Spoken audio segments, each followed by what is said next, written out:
Hello everybody, welcome back. We have talked about 3.0 so many times already, the importance of this update for Star Citizen and how it's going to transform the game, but we have never mentioned before what comes after 3.0.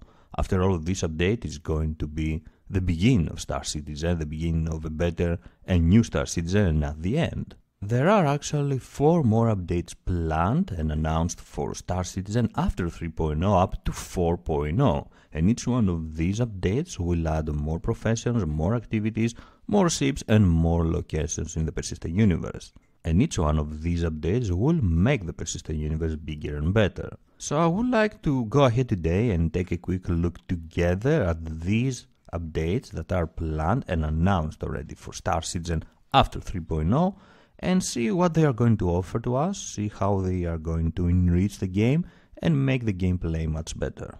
So what we are all wondering right now is when are we going to see these updates, and this is a tricky one because it all depends on the release date of 3.0.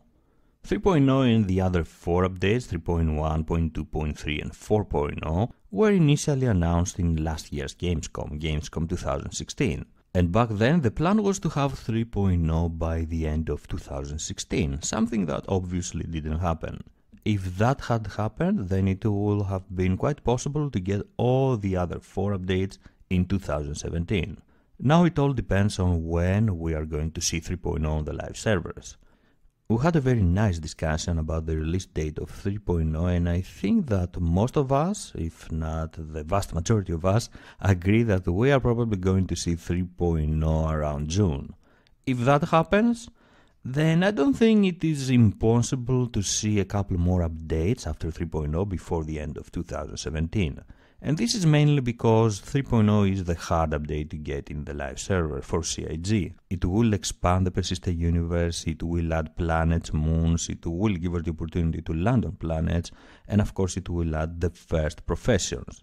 And let's not also forget the netcode, the improved netcode that CIG wants and needs to get into the game to have a better performance. So it is quite obvious that 3.0 is the hard nut to crack for CIG, and after that I am pretty sure that everything will start flowing smoothly and we will eventually get one of the best, if not the best, game ever. So let's go ahead now and take a look at the features that each one of these updates will add to the game and how it will enrich the Star Citizen universe and the gameplay. And of course we are going to start with 3.0, the most important patch for Star Citizen. It is the most important patch for Star Citizen because it will add planets and moons, it will add planetary locations. Right now in the persistent universe, the mini persistent universe, we have a small part of the Stanton system, the area around Crusader. A small area around Crusader, which is quite big to be honest for the stage of the game, for this stage of development. With 3.0 we are going to get the entire Stanton system. That means 5 planets and a lot more moons, space stations and locations around these planets for us to explore. 4 of these planets belong to the Stanton system, and they are Arcop, Hurston, Microtech and Crusader, that belong to the corporations that bear the same name. And we will also get a 5th planet, Delamar, that doesn't belong to the Stanton system, but will be imported from the Nix system, and this is in order to give us an extra variety, create extra variety for the players, and of course for testing purposes, to have more locations to test and explore. 3.0 is not only important because it will add planets and planetary landings and planetary exploration. It is very important because it will add other basic professions such as trading, cargo hauling, piracy, and mercenaries, bounty hunting. This will give the opportunity to the players to try something different from what we have right now, which is pretty much going out there to shoot stuff. So with 3.0 we are going to get trading finally in the game. We will be able to buy and sell commodities via kiosk and the NPCs, via NPC stores in reality, around the various landing zones in the Stanton system. So it will be possible to visit one of the planets, go to Arcop for example, try to find a nice commodity that will fetch us a good profit and go sell it somewhere else for gaining that profit.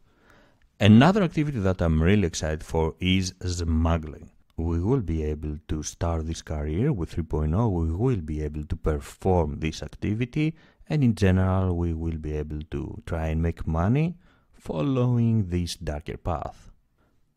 The introduction of trading in the Star Citizen universe will give the opportunity to players that want to follow this activity to make money that way and enjoy the game, but it will also give the opportunity to other characters, to other players that want to play the criminal role, to follow more darker roads. So we will also get pirates in the game, and players that want to be a pirate, they will be able to do it.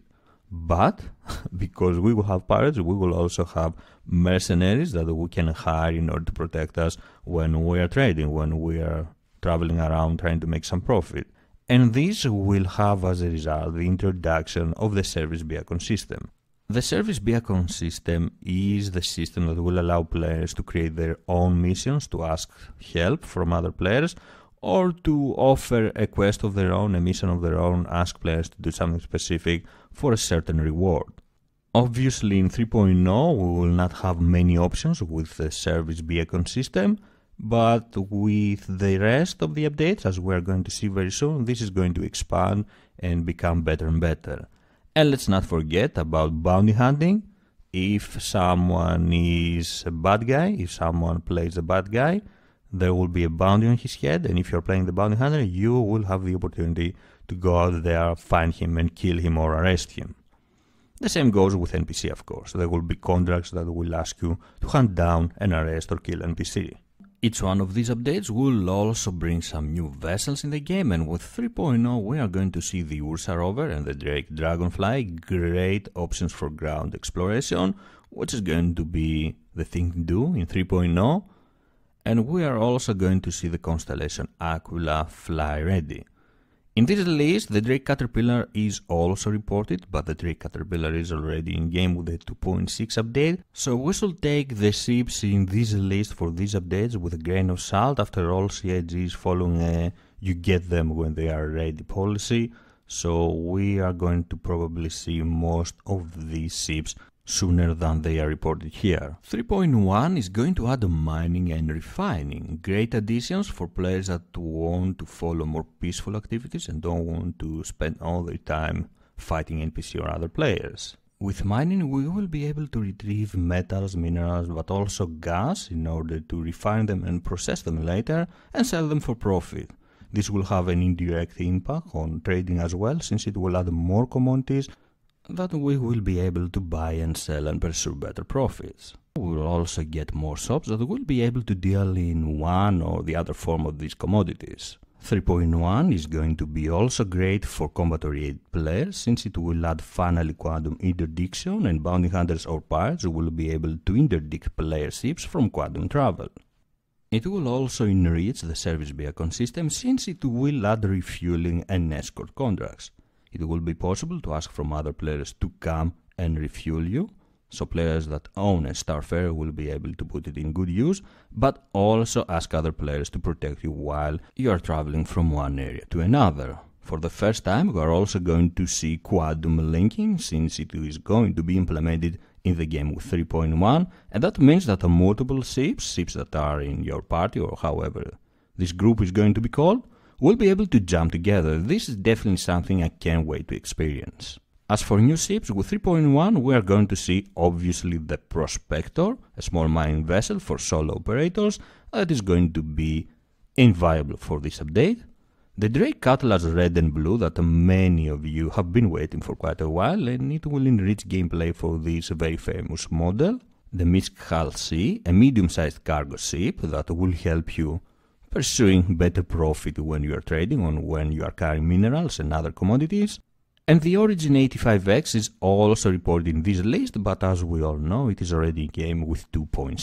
3.2 now is going to add another great activity in the game, salvaging, and of course the ship to perform salvaging with, the Aegis Reclaimer, another amazing vessel that we can't wait to see in game.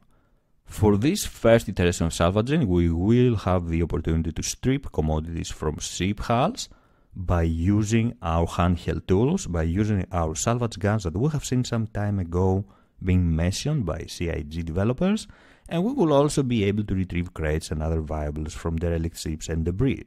With this update we will also get repair in game, and we will have the ability to repair damaged ships via tools something that will prepare us for the Crucible that will be added in one of the other updates that will come after 3.2, but also we will have the opportunity to repair damaged satellites or stations, maybe in the form of a mission. And talking about missions, 3.2 will enrich the gameplay that they will offer. We will get mercenary and covert operational missions that will ask us to patrol areas of space, for example, or even advanced mission scenarios that will require us to infiltrate a place, an area, and still retrieve data or objects from our targets, sabotage their factories, for example, and even have missions that will require us to save hostages. Definitely very interesting addition to the gameplay and something that we have never seen before in Star Citizen. As for new ships, along with the Aegis Reclaimer that we have already mentioned, the Anvil Terrapin will be added to the game, and the other two variants of the Constellation, the Taurus and the Phoenix, but also the other two variants of the Vanguard line, the Harbinger, which is the bomber of the Vanguard line, and the Sentinel, the E-War variant of this line. 3.3 is the next update, and finally our dream is coming true. We can be a farmer in Star Citizen. We will get farming as an activity in the universe of Star Citizen, and we will have the ability to plant and grow crops, harvest when appropriate, and sell the final product. So if you always want to have a plantation in the Star Citizen universe, 3.3 is the patch that you should be waiting for. This patch will also add rescue in the game. We will get missions that we will have to rescue NPCs from a variety of dangers, such as powerless stations, damaged ships in decaying orbits, something that sounds very exciting, and evacuate personnel because of one of these dangers or something else that CIG can imagine. Definitely really interesting, the rescue mechanism that we will have to rescue NPC from such horrible and fascinating scenarios. Of course, 3.3 will add new ships. The Anvil Karak is planned for 3.3, and I really hope that we will see it sooner, but even if we see it in 3.3, I'm really excited for the ship, but also for the 890 jump that is also planned for 3.3, but the Bayou Merchantman as well. 3 great ships, 3 amazing vessels are planned for 3.3, and to be honest, I hope we will see them soon.